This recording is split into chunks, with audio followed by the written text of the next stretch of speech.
ஆண்டவரும் அருமை இரட்சகராக இயேசு கிறிஸ்துவின் நாமத்தினால் உங்கள் யாவருக்கும் என்னுடைய அன்பின் வாழ்த்துக்களையும் ஸ்தோத்திரங்களையும் நான் உங்களுக்கு தெரிவித்துக் கொள்கிறேன். தேவனுடைய பெரிதான கிருபையால் நித்திய ஜீவன் என்ற இன்னொரு பகுதியில் இந்த நாளில் உங்களை சந்திப்பதிலே நான் மிகுந்த மகிழ்ச்சி அடைகிறேன். கடந்த நாட்களெல்லாம் கர்த்தர் நம்மளை பாதுகாத்து அற்புதமான விதத்தில் நம்மை நடத்தி கொண்டு வந்திருக்கிறார். தொடர்ச்சியாய் நம்மை வழிநடத்துவதற்கு அவரே உண்மை உள்ள தேவனாய் இருக்கிறார். இந்த மாதத்தின் கடைசி நாள் இன்றைக்கு. அடுத்த நாளை ஒரு புதிய மாதம் 11ஆம் மாதத்துக்குள்ளே போக போகிறோம். 2025ஆம் ஆண்டு நிறைய விஷயத்தில் சேலஞ்சிங்காக இருக்கிற ஒரு ஆண்டு உலகம் முழுவதும். ஒருவேளை நம்ம இருக்கிற பகுதிகளிலே நாம் சேஃபாக வாழ்ந்து கொண்டிருக்கலாம். ஆனால் உலகத்தில் பல காரியங்கள் நடந்து கொண்டிருக்கிறது. படிப்படியாய் தான் எல்லாரையும் பாதிக்கும் என்பதை நாம் தெளிவாய் தெரிந்து கொள்ள வேண்டும். இந்த நித்திய ஜீவன் நிகழ்ச்சி தொடர்ச்சியாய் உங்களுக்கு வழங்கப்படுவதற்கு ஒரே ஒரு காரணம், யோவான் 3:16 சொல்லப்பட்டிருக்கிறது. தேவன் தன்னுடைய ஒரே பேரான குமாரனை விசுவாசிக்கிறவன் எவனோ அவன் கெட்டு போகாமல் நித்திய ஜீவனை அடையும்படி அவரை தந்தொருளி உலகத்தில் இவ்வளவாய் அன்பு கூர்ந்தார் என்பதாக வேதத்தில் எழுதப்பட்டிருக்கிறது. இயேசு கிறிஸ்து உலகத்துக்கு வந்த முக்கியமான காரணம் நித்தியத்துக்குள்ளே நம்மை வழிநடத்துவதுக்கு தான். அவர் ரத்தம் சிந்தினது காரணம் நித்தியத்துக்குள்ளே வழிநடத்துவதுக்கு தான். அந்த நித்திய ராஜ்யத்துக்குள் போக வேண்டுமானால் பாவ மன்னிப்பின் நிச்சயத்தை நாம் பெற்றிருக்க வேண்டும். அந்த பாவ மன்னிப்பின் நிச்சயத்தை நாம் பெற்றவர்களாக இந்த உலகத்தில் வாழும்போது ஆண்டவர் தம்முடைய மகிமையின் பிரசனங்களை நம்முடைய வாழ்க்கையில் விளங்க பண்ணி அற்புதமான பாதையில் தொடர்ந்து முன்னேறி கடந்து போக உதவி செய்வதற்கு அவரே சர்வ வல்லமை உள்ள தேவனாய் இருக்கிறார். எல்லா குறைகளும் நீக்கி அவர்தான் நிறைவாக்குவார். தம்முடைய பிரசனங்களை நம்முடைய வாழ்க்கையில் விளங்க பண்ணுவார். தீமைக்கெல்லாம் விலகி காத்து நன்மையான பாதைகளிலே தொடர்ந்து முன்னேறி கடந்து வர உதவி செய்ய அவர்தான் சர்வ வல்லமை உள்ள தேவன். உலகத்தின் ஒரு முடிவுக்குள் வருகிறது. பூமி முடியாது. ஆனால் முதலாவது உலகம், மனிதர்கள் எல்லாம் ஒரு அழிவை நோக்கி கடந்து போய் கொண்டிருக்கிறார்கள். இப்போ தற்போது இன்னைக்கு இது 31ஆம் தேதியில் இன்னைக்கு வரக்கூடிய செய்தி பிரகாரம் நீங்கள் பார்த்தீங்க அப்படின்னா, இப்போது யுஎஸும் அணு ஆயுதங்களை செக் பண்ணுறதுக்கான வழிகளை பின்பற்றி கொண்டிருக்கிறார்கள் என்பதை பிரதமர் ட்ரம்ப் மூலியமாய் அவர்கள் கட்டளை பெற்றிருக்கிறார்கள் என்ற செய்திகள் வெளியாகி கொண்டிருக்கிறது. ஏற்கனவே ரஷ்யா அவர்கள் ஆய்வு பண்ணிவிட்டார்கள் என்ற காரியமும் வெளியாகி கொண்டிருக்கிறது. இப்போது இன்னொரு நியூஸில் நான் பார்க்கும்போது ஒரு குறிப்பிட்ட நியூஸ் சேனல் அதில் ரொம்ப விலாவரியாக அவங்க ரொம்ப தெளிவாக சொல்கிறாங்க, இந்தியாவும் ஒரு யுத்தத்துக்காக ஆயத்தமாய் கொண்டிருக்கிறது. அதுக்கு உலகத்தில் பல தேசங்கள் இப்போது யுத்தத்தில் இருக்கிறது. ஸோ இதை தான் கடைசி மணி நேரத்தில் ஆண்டவர் சொன்னார். அப்போ இந்த கடைசி மணி நேரத்தில் வாழ்ந்து கொண்டிருக்கிற நாம் நித்திய வாழ்க்கையை குறித்து அக்கறை உள்ளவர்களாக இருக்க வேண்டும் என்பதை நீங்கள் தெளிவாய் தெரிந்து கொள்ள வேண்டும். உலக வாழ்க்கை தற்காலிகமானது. அப்போ எப்போ வேணாலும் முடிந்து போகலாம். எந்த நேரம் வேணாலும் மரணம் ஒரு மனுஷனை பிடிக்கும் என்பதில் சந்தேகம் இல்லை. அதே நேரத்தில் இப்போ தற்போது வாழ்ந்து கொண்டிருக்கிற இந்த காலத்தில் இயேசு கிறிஸ்துவின் வருகை ரகசிய வருகை. ஏன்னா அந்தி கிறிஸ்துவ ஆட்சி தொடங்கின பிறகுதான் அடுத்த 7 ஆண்டு காலத்தின் முடிவில் இயேசு பகிரங்கமாய் உலகத்துக்குள்ளே வரப்போகிறார். 7 வருஷம் சொல்லணும் அதுக்கு. ஆனால் இப்போது ரகசியமாய் தம்முடைய பிள்ளைகளை தான் எடுத்துக்கொண்டு போகக்கூடிய ஒரு கால கட்டாயத்தை நோக்கி நாம் நகர்ந்து முன்னேறி கடந்து போய் கொண்டிருக்கிறோம். அந்த சம்பவம் எந்த நேரத்தில் வேணாலும் நடக்கலாம். அதுக்கான எல்லா அடையாளங்களும் நம்முடைய காலத்தில் நிறைவேறி கொண்டே இருக்கிறது. ஸோ ஆண்டவர் எந்த பாயிண்ட் ஆஃப் வியூலனா எந்த நேரத்திலாவது ஒரு திருடன் வருகிற விதமாக, திருடனா இல்லை, திருடன் வருகிற விதமாக, ஏன்னா திருடன் எப்போ வரான்றது நமக்கு தெரியாது.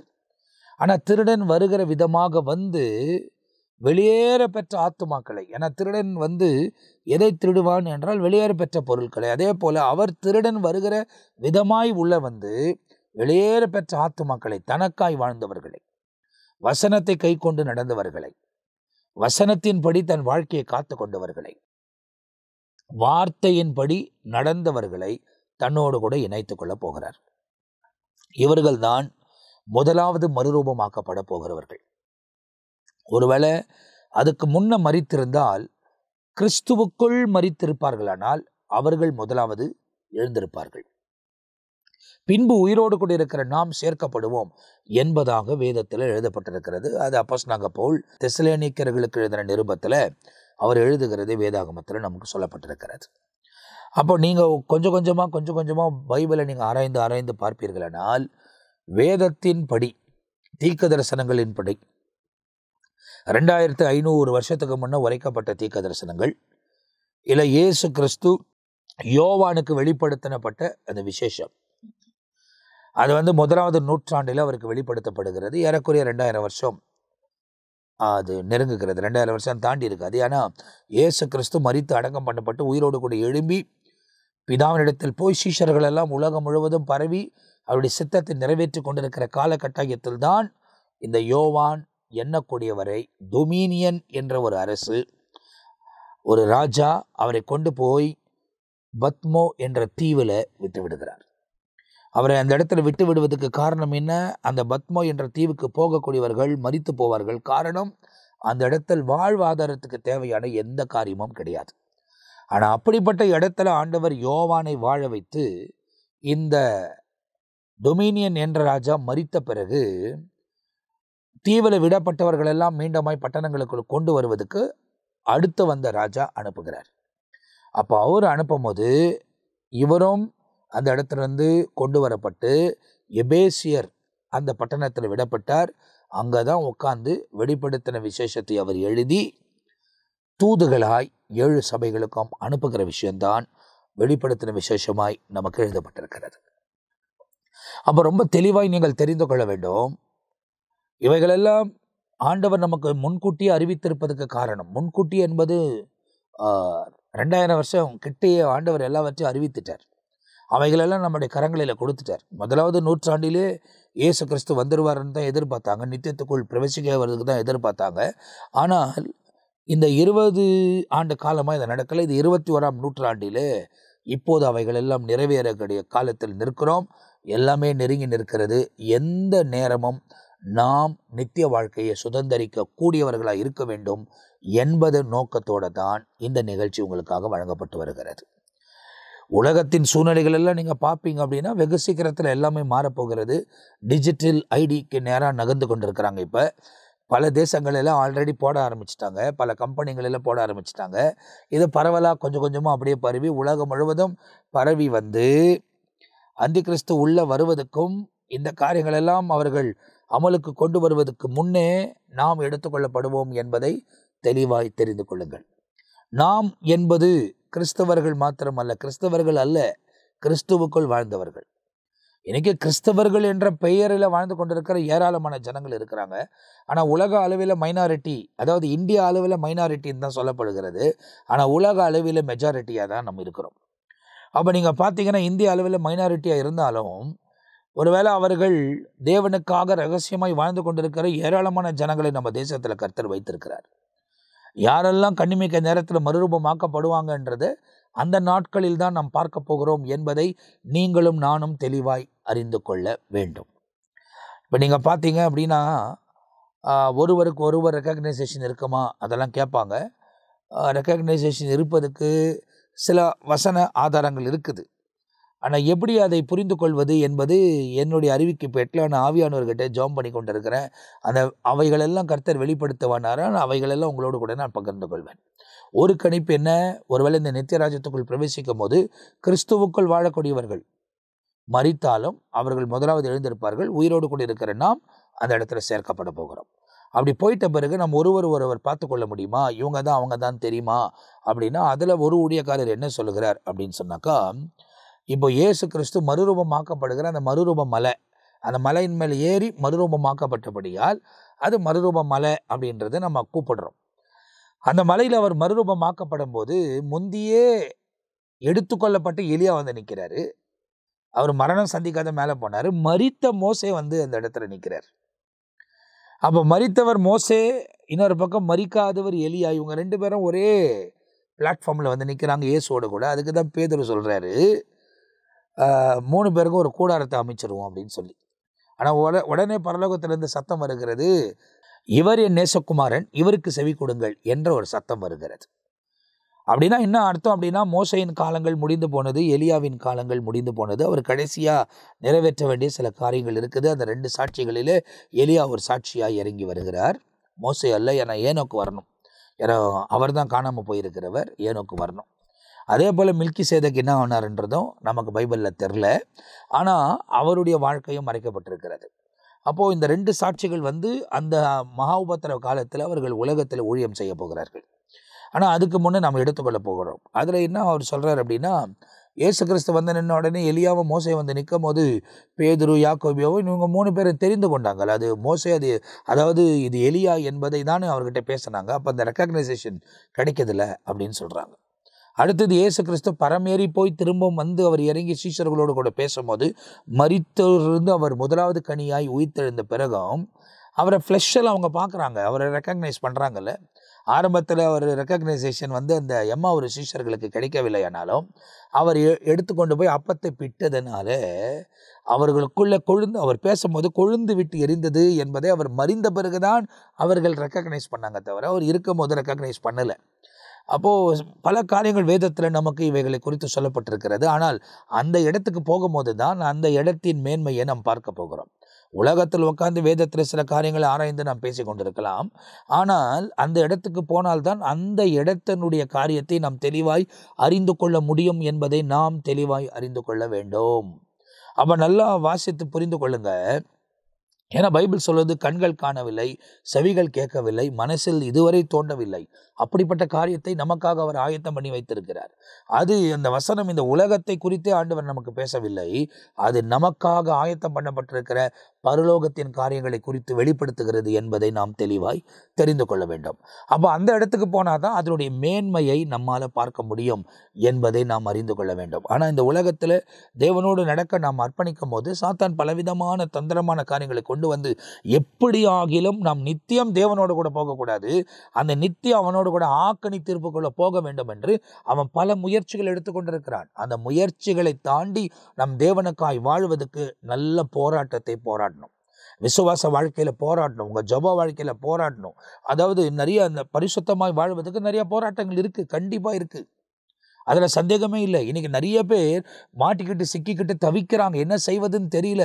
அவங்க பாவ உணர்த்துதல், பாவ உணர்வுகள் அவங்களை, அதாவது பாவம் என்பது தேவனுக்கு பிரியமில்லாத காரியங்கள், அவைகளெல்லாம் அவங்களுக்குள்ள வந்த உடனே அதை வைத்து அவர்களை ஆக்கிரமிப்பதற்கு சாத்தான் பலவிதமான தந்திரமான சூழ்நிலைகளை தேடுகிறான். எல்லாருமே போராடுறாங்க. அந்த போராட்டத்திலிருந்து ஆவியானவர் தான் நமக்கு விடுவிப்பார். இயேசு கிறிஸ்துவின் ரத்தம் சகல பாவங்களை நீக்கி நம்மை சுத்திகரிக்கும். ஆகையால் தான் நம் வேதத்தில் என்ன சொல்லப்பட்டிருக்கிறது என்பதை நீங்கள் பார்ப்பீர்களானால், எபிரேயருக்கு எழுதின நிருபத்தில் 4ஆம் அதிகாரத்தில் 14ஆம் வசனத்திலிருந்து வேதம் இப்படி சொல்லுகிறது. அந்த வசனத்தை வாசிக்க கேட்போம். வானங்கள் வழியா பரலோகத்திற்கு போன தேவகுமாரனாகிய இயேசு, பரலோகத்துக்கு போன தேவகுமாரனாகிய இயேசு என்னும் மகா பிரதான ஆசாரியர் நமக்கு இருக்கிறபடியா நாம் பண்ணின அறிக்கையை உறுதியாய் பற்றி கொண்டிருக்க கடவோம். நம்முடைய பலவீனங்களை குறித்து பரிதபிக்க கூடாத பிரதான ஆசாரியர் நமக்கு இராமல் எல்லா விதத்திலும் நம்மை போல சோதிக்கப்பட்டும் பாவம் இல்லாதவராய் இருக்கிற பிரதான ஆசாரியரே நமக்கு இருக்கிறார். ஆதலால் நாம் இரக்கத்தை பெறவும் ஏற்ற சமயத்தில் சகாயம் செய்யும் கிருபையையும் அடையவும் தைரியமாய் கிருபாசன தண்டையில் சேர கடவோம் என்ற காரியத்தை 14ஆம் வசனத்திலிருந்து 16ஆம் வசனம் வரை நமக்கு எபிரேயருக்கு எழுதின நிருபத்தில் எழுதப்பட்டிருக்கிறது. அப்போ தைரியமாக கிருபாசன தண்டைக்கு கடந்து போக முடியும். ஏற்ற பலன், ஏற்ற சகாயம், ஏற்ற நேரத்தில் பெற்றுக்கொள்வதற்காக ஆவியானவர் தான் நமக்கு உதவி செய்வார். அப்போ இந்த உலகத்தில் நித்திய ஜீவனை நாம் சுதந்திரிப்பதற்கு பலவிதமான தடைகள் சாத்தான் கொண்டு வந்து கொண்டிருந்தாலும் அந்த நித்திய ஜீவனுக்குள் நாம் பிரவேசிக்க வேண்டுமானால் தைரியமாக கிருபாசன தண்டைக்கு நாம் கடந்து போய் நாம் எல்லா காரியத்தையும் தேவனுக்கு தெரியப்படுத்தக்கூடியவர்களாய் இருக்க வேண்டும். ஆவியானவர் நிச்சயமாய் ஜெயத்தை கொடுத்துருவார். நீங்கள் இன்னைக்கு போராடி கொண்டிருக்கலாம், ஆனால் மனம் விட்டுறாதீங்க, இயேசு உங்களுக்கு ஜெயம் கொடுப்பார். எத்தனை முறை விழுந்தாலும் எழுந்து நில்லுங்க, அவர் ரத்தம் உங்களை கழுவும். ஆனால் எழும்பி நிற்பது ரொம்ப முக்கியமான காரியம். அவர் சமூகத்தில் நீங்கள் காத்திருங்க. உங்கள் பலவீனத்தை பலனாய் மாற்றி உங்களை உறுதிப்படுத்துகிறவரை உங்களை கைவிட மாட்டார். எனவே உங்களை உறுதிப்படுத்துவார். கடைசி மணி நேரத்தில் பயங்கரமான போராட்டம் இருக்கும். ஏன்னா நம்ம வந்து ஒரு கிரிக்கெட் ஆஸ்பெக்டில் சொல்லுவேன் அப்படின்னாக்கா, கடைசி ஃபைனல் ஓவருங்களில் இருக்கிறோம், பவர் பிளேயில் இருக்கிறோம், அதனால் ஸ்லாக் ஓவர்ஸில் இருக்கிறோம். கண்டிப்பாக நாம் அதிகமாய் போராடி தான் ஆக வேண்டும், அதிகமாய் போராடி தான் ஆக வேண்டும். அந்த போராட்டத்துக்கு கர்த்தர் நமக்கு ஜெயத்தை கொடுப்பார். ஸோ நாம் தடைகளை எல்லாவற்றையும் தாண்டி தேவனுக்கு முன்னே நிற்கணும். என்ன பண்ணணும் அப்படின்னா, போன முறை வந்து எபேசியர், அதாவது எபிசியஸ் சாப்டர் 5 5ஆம் அதிகாரத்தில் நம்ம ஒரு சில வசனங்களை நாம் போன முறை தியானித்தோம். அது 8லிருந்து 14 வரைக்கும் நான் வாசித்து கேட்கும். 8லிருந்து 14 வரை நாம் வாசிக்க கேட்டோம். அதை குறித்து தியானித்திருக்கிறோம். காரணம், நாம் ஒளியின் பிள்ளைகளாய் நடக்க வேண்டும் என்பதாக அந்த இடத்துல எபேசியர்களுக்கு எழுதும் போது அப்போஸ்தலனாகிய பவுல் எழுதுகிறதை வேதாகமத்தில் எழுதப்பட்டிருக்கிறது. இப்போ 15ஆம் வசனத்திலிருந்து அவர் தொடர்ந்து பேசுகிறார். என்ன பேசுகிறார் என்பதை இந்த பகுதியில் நாம் பார்க்க போகிறோம். அதை வாசிக்க கேட்கலாம். ஆனபடியினாலே நீங்கள் ஞானமற்றவர்களைப் போல நடவாமல், நீங்கள் ஞானமற்றவர்களைப் போல் நடவாமல், ஞானமுள்ளவர்களைப் போல கவனமாய் நடந்து கொள்ள பார்த்து, கவனமாய் நடந்து கொள்ள பார்த்து. இப்போ இந்த இடத்துல அப்போ ஞானம் இல்லாதவர்கள் இந்த உலகத்தில் நடந்து கொண்டு இருப்பார்கள். அவர்கள் விசாலமான பாதையை நோக்கி போய் கொண்டிருப்பாங்க. நாம் குறுகிய பாதையை நோக்கி போய் கொண்டிருக்கிறோம். ஏன்னா கேட்டுக்கான வழி விசாலமானது, நித்தியத்துக்கான வழி குறுகியது. ஏன்னா உலகத்தில் நாம் எல்லாத்தையும் செய்தால் நித்தியத்துக்குள் பிரவேசிக்க முடியாது. ஆகையால் தான் அப்போஸ்தலனாகிய பவுல் சொல்லுகிறார், எனக்கு எல்லாம் செய்ய அதிகாரம் இருக்குது, எல்லாம் எனக்கு தகுதியாக இராது. அப்போ தகுதி உள்ள காரியங்கள் எதுவோ அதன் மீது கவனமாக இருந்து நாம் செயல்படுவதற்கு நம்மை நாமே ஒப்புக் கொடுக்க வேண்டும் என்பதை தெளிவாய் நீங்கள் அறிந்து கொள்ள வேண்டும். வசனத்துக்கு ஏற்ற ஒரு வாழ்க்கை நாம் வாழ்கிறோமா என்பதை சற்று ஆராய்ந்து பாருங்கள். தீமையான வழிகளை விட்டு விலகி தேவனோடு கூட நடப்பதற்கு உங்களை நீங்கள் அர்ப்பணித்துக் கொள்ளும் போது தான் ஆண்டவர் தம்முடைய பிரசன்னத்தை உங்கள் வாழ்க்கையில விளங்க பண்ண முடியும் என்பதை நாம் தெரிந்து கொள்ள வேண்டும். அப்ப ஞானம் இல்லாதவர்களாய் நடக்காமல், அதாவது ஞானமற்றவர்கள் போல நீங்கள் நடவாமல், ஆனபடியினாலே நீங்கள் ஞானமற்றவர்களைப் போல நடவாமல் ஞானமுள்ளவர்களைப் போல கவனமாய் நடந்து கொள்ள பார்த்து, ஞானமாய் நடந்து கொள்ள பார்த்து, நாட்கள் பொல்லாதவைகள் ஆனபடியால் காலத்தை பிரயோஜனப்படுத்துங்கள் என்பதாக வேதத்தில் சொல்லப்பட்டிருக்கிறது. நாட்கள் பொல்லாதவைகள் ஆனபடியால் உங்க காலத்தை பிரயோஜனப்படுத்துங்கள்.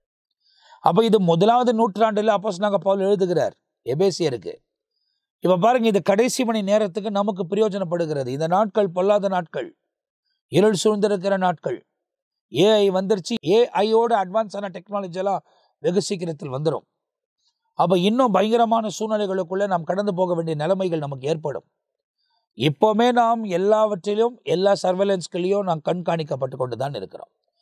நம்ம மொபைல் இல்லை RFID உள்ள எதை கேரி பண்ண போனாலும், அது ஏடிஎம் கார்டாக இருக்கலாம், இல்லை மொபைலாக இருக்கலாம், எந்த சிப்பு நம்ம வைத்திருந்தாலும் அதன் மூலிமா நம்ம எங்கே போனாலும் நம்ம எங்கே இருக்கிறோம் என்பது உலக மக்கள் தெரிந்து கொள்ள முடியும் என்பதை நீங்கள் முதலாவது தெரிந்து கொள்ள வேண்டும். இதை தான் இப்போ அவங்க வந்து சிப்பின் வடிவத்தில் நமக்கு செயல்படுவதற்கு வெகு சீக்கிரத்தில் சொல்ல போகிறாங்க.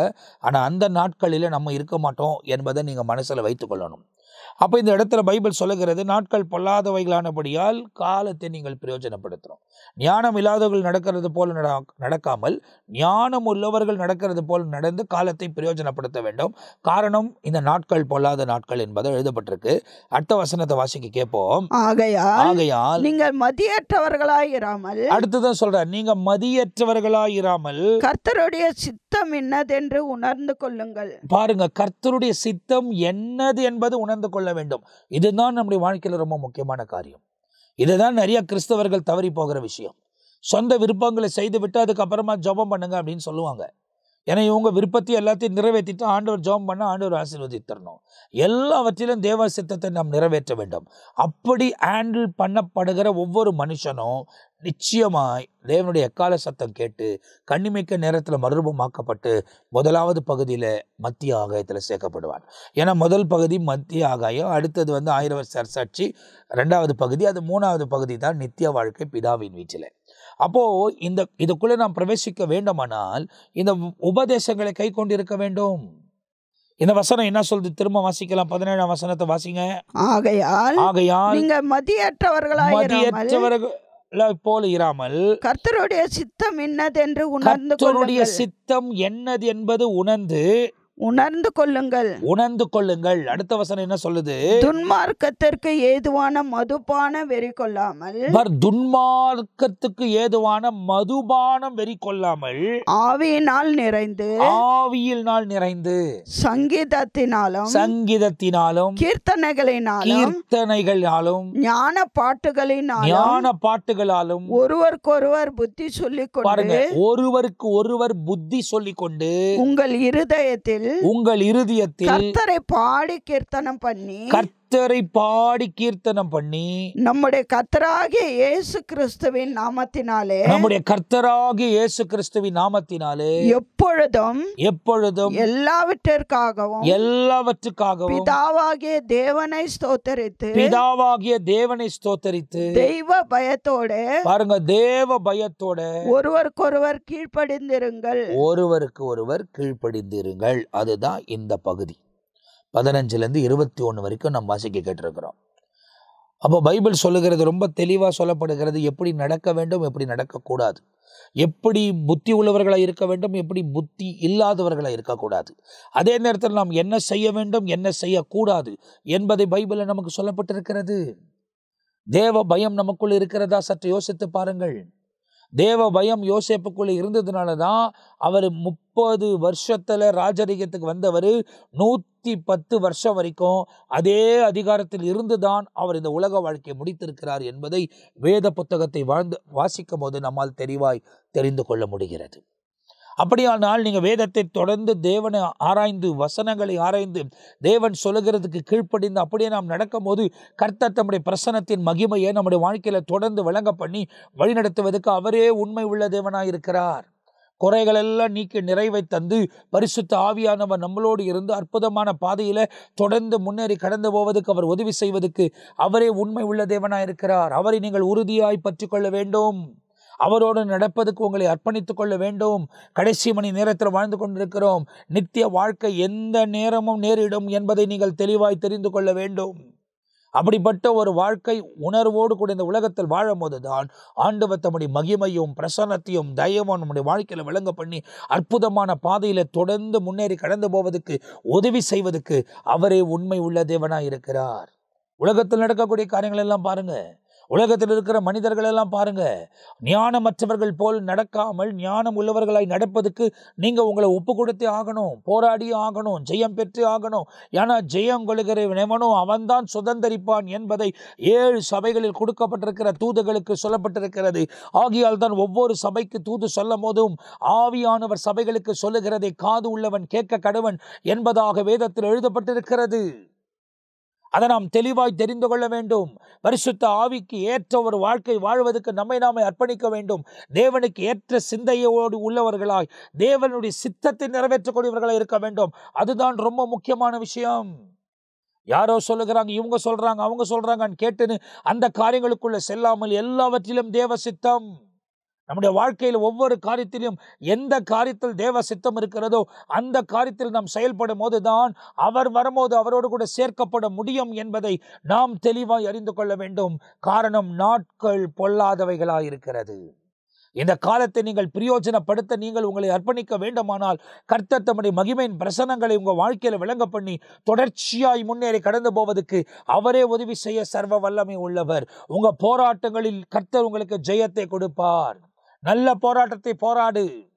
எப்போது நான் இந்த காரியத்தை தேவனுக்கு பிரியம் இல்லாத இந்த காரியத்தை நான் செய்ய மாட்டேன் என்று நீங்க முடிவு பண்றீங்களோ அப்போதுதான் அந்த காரியத்துக்கான சோதனைகள் அதிகமாய் வந்து கொண்டிருக்கும். காரணம், சத்துரு உங்களை எப்படியாகிலும் தேவனை விட்டு பிரித்து கொண்டு போக வேண்டும் என்ற ஒரு திட்டத்தோட பலவிதத்தில் தீவிரமாய் செயல்படுவான். ஆனால் நாம் தேவனோடு கூட நடப்பதற்கு நம்மை நாமே அர்ப்பணித்து அவர் காண்பிக்கிற வழியில நாம் நடந்து முன்னேறி கடந்து போகும்போது அவரே நம்மை பலப்படுத்தி ஆசீர்வதித்து தப்புவித்து நடத்துவதற்கு அவர் உண்மை உள்ள தேவனாய் இருக்கிறார். இந்த காலத்துல எல்லா தீமையான காரியங்களை விட்டு விலகி தேவனோடு கூட நடப்பதற்கு உங்களை அர்ப்பணியுங்கள். ஆண்டவர் தம்முடைய பிரசன்னத்தின் மகிமையை உங்க வாழ்க்கையில தொடர்ந்து விளங்க பண்ணி வழிநடத்துவதற்கு அவர் ஒருவர் தான் உண்மை உள்ள தேவன். எனவே இந்த நித்திய ஜீவன் நிகழ்ச்சியை பார்த்து கொண்டிருக்கிற நீங்கள் நித்திய ஜீவனுக்குள் பிரவேசிக்க வேண்டும் என்ற ஒரே நோக்கத்தில் தான் இந்த செய்திகள் எல்லாம் உங்களுக்கு அறிவிக்கப்படுகிறது. ஆவியானவர் உங்களோடு கூட பேசிக் கொண்டிருக்கிறார். வாக்கு கடங்கா பெருமூச்சோடு கூட நமக்காக வேண்டுதல் செய்கிறவர். அவர் உங்களுக்காக எனக்காக வேண்டிக் கொண்டிருக்கிறார். நம் ஆத்துமாக்களை வீணாக்கி கொள்ளாதபடி இந்த ஆத்துமாவை கொண்டு போய் படைத்த தேவனுடைய கரங்களிலே சேர்க்க வேண்டும் என்ற ஒரு முகாந்தரத்தோடு கூட நாம் வாழ வேண்டும் என்பதை நீங்கள் அறிந்து கொள்ள வேண்டும். புத்தி இல்லாதவர்களைப் போல நடக்காமல் இருங்கள், ஞானமுள்ளவர்களாய் நடந்து கொள்ளுங்கள். கர்த்தருக்கு பயப்படுகிற பயம் ஞானத்தின் ஆரம்பம் என்று வேதத்தில் நமக்கு சொல்லப்பட்டிருக்கிறது. தேவனுக்கு நீங்க பயந்து வாழ்ந்தாலே ஞானம் வெளிப்படும். அந்த ஞானத்தின்படி நீங்கள் நடக்க ஆரம்பித்தவர்களானால் தேவன் காண்பிக்கிற பாதையில் தெளிவாய் நடந்து போவீர்கள் என்பதில் ஒரு சந்தேகமும் இல்லை. ஆண்டவரோட நடக்கவும் ஆண்டவரோட வாழவும் உங்க வாழ்க்கையை அர்ப்பணித்துக் கொள்ளும் போது தேவன் தம்முடைய மகிமையின் பிரசன்னத்தை உங்க வாழ்க்கையில என்னுடைய வாழ்க்கையில வழங்க பண்ணி அற்புதமான பாதையில வழிநடத்துவதற்கு அவரே உண்மை உள்ள தேவனாய் இருக்கிறார். அவர் பொய் சொல்ல மாட்டார், மனம் மாற மாட்டார். அவர் சொன்னதை சொன்னபடியே நிறைவேற்றுவார் என்பதை நாம் தெளிவாய் அறிந்து கொள்ள வேண்டும். தொடர்ச்சியா தேவனோடு நடங்கள். குடும்ப ஜனங்களுக்காக ஜெபம் பண்ணுங்க. இன்னும் அவங்க நிர்விசாரணமா நிறைய பேர் இருக்கிறாங்க. அதை குறித்து அவங்களுக்கு எவ்வளவு சொன்னாலும் கேட்கக்கூடிய ஆட்கள் இல்லை. பலவிதமான காரியங்கள் நம்முடைய காலங்களில் நடந்து கொண்டிருக்கிறத நாம் பார்க்கிறோம். முதலாவது நம்முடைய மீட்பு, அதுக்கப்புறமா மனைவி பிள்ளைகளுடைய மீட்பு, பெற்றோர்களுடைய மீட்பு, கூட பிறந்தவர்களுடைய மீட்பு. அவங்களுக்காக நம்ம ஜெபிக்கணும். அவங்களுக்காக நம்ம போய் வாழ முடியாது. அவர்களை ஒப்பு கொடுத்தால் தான் அவர்கள் அங்கே சேர முடியும் என்பதை தெளிவாய் நீங்கள் தெரிந்து கொள்ள வேண்டும். அவங்கவுங்க ஆத்துமாக்கு அவங்கவுங்க தான் உத்தரவாதம். அவர்கள் தான் உத்தரவாதம். ஆகையால் நாம் இன்னைக்கு நான் ஊழியம் செய்கிறேன், அதனால அவங்களும் என்னோட கூட சேர்ந்து வந்துடுவாங்க அப்படின்னு இல்லை. நீயும் உன் வீட்டாரும் ரட்சிக்கப்படுவீர்கள்னா ரட்சிப்பு வெளிச்சம் நம்ம வீட்டுக்குள் வீசுகிறபடியால் அந்த நற்கிரியைகளை பார்த்து அவரும் மாறி தேவனோடு கூட சஞ்சரிக்க ஆரம்பிக்கும் போது தான் அவர்களும் அந்த நித்திய ராஜ்யத்துக்குள்ள பிரவேசிக்க முடியும் என்பதை நாம் தெரிந்து கொள்ள வேண்டும். அவங்க வாழ்க்கைக்காக கணக்கு கொடுக்க வேண்டிய ஒரு காலம் வரும். அதனால அந்த காலத்தை நெருங்கி வாழ்ந்து கொண்டிருக்கிறோம். மிகுந்த ஜாக்கிரதையாய் மிகுந்த கவனத்தோடு கூட நடப்பதுக்கு உங்களை ஒப்புக் கொடுங்கள். கடைசி அந்த வசனங்களை வாசித்து நாம் ஜெபிக்க போகிறோம். 15ஆம் வசனத்திலிருந்து 21ஆம் வசனம் வரை அப்படியே வாசிக்க கேட்போமா? ஆனபடியினாலே நீங்கள் ஞானமற்றவர்களைப் போல நடவாமல் ஞானமுள்ளவர்களைப் போல கவனமாய் நடந்து கொள்ள பார்த்து, நாட்கள் பொல்லாதவைகளானதால் காலத்தை பிரயோஜனப்படுத்தி கொள்ளுங்கள். ஆகையால் நீங்கள் மதியற்றவர்களாயிராமல் கர்த்தருடைய சித்தம் இன்னதென்று உணர்ந்து கொள்ளுங்கள். துன்மார்க்கத்திற்கு ஏதுவான மதுபான வெறி கொள்ளாமல் ஆவியினால் நிறைந்து சங்கீதங்களினாலும் கீர்த்தனைகளினாலும் ஞான பாட்டுகளினாலும் ஒருவருக்கொருவர் புத்தி சொல்லி கொண்டு உங்கள் இருதயத்தில் கர்த்தரை பாடி கீர்த்தனம் பண்ணி நம்முடைய கர்த்தராகிய இயேசு கிறிஸ்துவின் நாமத்தினாலே எப்பொழுதும் எல்லாவற்றிற்காகவும் பிதாவாகிய தேவனை ஸ்தோத்திரித்து தெய்வ பயத்தோடு ஒருவருக்கொருவர் கீழ்ப்படிந்திருங்கள். அப்போ இந்த இடத்துல ஒருவருக்கு ஒருவர் கீழ்ப்படிந்திருங்கள் என்பதா வேதத்தில் எழுதப்பட்டிருக்கு. அப்போ ரொம்ப தெளிவாக நடங்க, ஞானமாக நடங்க. நித்தியம் ரொம்ப பக்கத்தில் இருக்குது. ஒன்று தேவனுக்கு ஏற்ற மாதிரி நீங்கள் வாழ்ந்தீங்கன்னா நித்திய ஜீவனுக்குள்ளே பிரவேசிக்கிறீங்க. அப்படி இல்லைன்னா நித்திய ஆக்கினி தீர்ப்புக்குள்ளே பிரவேசிக்கிறீங்க. இதுவோ நித்தியம், அதுவோ நித்தியம். அப்போ தேவனோடு கூட வரப்போகிறீர்களா இல்லை ஆக்கினி தீர்ப்பு அடைய போகிறீர்களா என்பதை நீங்கள் தான் முடிவு செய்ய வேண்டும். உங்களுக்காக நான் முடிவு செய்ய முடியாது, எனக்காக நீங்கள் முடிவு செய்ய முடியாது. ஆகையால் இந்த ஆத்மாவை கொண்டு வந்து நித்திய வாழ்க்கையில் சேர்ப்பதற்காக இந்த உலக வாழ்க்கையை சரியான முறையில் வாழ்வதற்கு, தேவ சித்தத்தின்படி வாழ்வதற்கு, தேவ பயத்தோடு வாழ்வதற்கு, ஞானமுள்ளதா நடந்து கொள்வதற்கும், அநீதியான வழிகளில் போகாமல் நீதியான வழிகளில் முன்னேறி கடந்து போவதற்கு உங்களை அர்ப்பணித்துக் கொள்ளுங்கள். இயேசு சீக்கிரமாய் வருகிறார். அந்த நித்திய வாழ்க்கைக்குள் பிரவேசிப்பதற்கு ஒப்புக் கொடுங்கள். ஆண்டவர் உங்கள் வாழ்க்கையில் மென்மையான காரியங்களை செய்வார். நான் உங்களுக்காக ஜெபிக்க போகிறேன். நல்ல பிதாவே, உம நன்றி நிறைந்த இருதயத்தோடு நான் துதிக்கிறேன், உம்மை ஸ்தோத்திரிக்கிறேன். தகப்பனே, இந்த நேரத்தில் இந்த நிகழ்ச்சியை பார்த்து கொண்டிருக்கிற ஒவ்வொருவர்களுக்காக நான் ஜெபிக்கிறேன். அற்புதமான பாதையில் தேவன் வழிநடத்துங்க. உங்கள் நாமத்தை மகிமைப்படுத்த உயர்த்த கிருபை தாங்க. உமக்குள்ள உறுதி கொள்ள கர்த்தர் உதவி செய்யுங்க. விசுவாசத்தை பலப்படுத்துங்க. போராடுகிற காரியங்களை ஜெயிக்குவதற்கு ஆவியானவரை உதவி செய்யுங்க. அவங்க செய்த தவறுகள் எல்லாம் இயேசு கிறிஸ்துவின் இரத்தத்தினால் கழுவப்படட்டும். யாரெல்லாம் உங்கள் சமூகத்தில் ஜெபிக்கிறாங்களோ இப்போது உம்முடைய இரத்தத்தின் வல்லமை அவர்களை கழுவி சுத்திகரிக்க வேண்டுமா நான் ஜெபிக்கிறேன். ஆவி ஆத்மா சரீரத்தில் குற்றமற்றவர்களாய் உம்மோடு இணைந்து வாழ்வதற்கு உதவி செய்யும். தெளிவான பாதையில் வழிநடத்துங்க. உங்கள் நாமம் மகிமைப்படட்டும். எல்லாவற்றையும் தாழ்த்தி தாழ்மையோடு ஒப்பு கொடுக்கிறேன். ஒவ்வொருவரையும் நீர் பொறுப்படுத்திக் கொள்ளும். அவர்கள் நித்திய வாழ்க்கைக்கு ஒப்பு கொடுக்கிறபடியால் இந்த உலகத்தில் வாழ்ந்து கொண்டிருக்கிற எவ்வளவு நாட்கள் நிர்ணயிக்கப்பட்டிருக்கிறதோ அந்த நாள் வரை அவங்க தேவைகள் எல்லாம் சந்தித்து, சரீரங்களின் நல்ல ஆரோக்கியத்தை தந்து, குடும்பத்தில் உள்ள குழப்பங்கள் எல்லாம் நீக்கி அற்புதமான பாதையில தேவைகளை சந்தித்து வழிநடத்த வேண்டுமா நான் ஜெபிக்கிறேன். கிருபையின் கருத்துக்கொள்ள ஒவ்வொருவரையும் ஒப்பு கொடுக்கிறேன். பொறுப்படுத்திக் கொள்ளும், வழிநடத்துங்க. உங்க நாம மகிமைப்படட்டும். எல்லா துதி கன மகிமை உமக்கே செலுத்துகிறோம். இயேசு கிறிஸ்துவின் நாமத்தில் ஜெபிக்கிறோம் ஜீவன் உள்ள நல்ல பிதாவே, ஆமேன், ஆமேன். பிரியமானவர்களே, எல்லாவற்றுக்கும் பிதாவாகிய தேவனை இயேசுவின் நாமத்தில் ஸ்தோத்திரியுங்கள் என்பது எழுதப்பட்டிருக்கிறது. எப்போதும் ஸ்தோத்திரம் பண்ணுங்கள். நித்திய வாழ்க்கைக்காக எப்போதும் ஆயத்தமாருங்கள். இயேசு உங்களை நேசிக்கிறார். தொடர்ச்சியாக வழிநடத்துவதற்கு அவரே உண்மையுள்ளவராக இருக்கிறார். அடுத்த பகுதியில் உங்களை சந்திக்கிற வரை நான் தற்போது உங்ககிட்ட இருந்து விடைபெறுகிறேன். கர்த்தர் உங்களை ஆசீர்வதிப்பாராக. ஆமேன், ஆமேன்.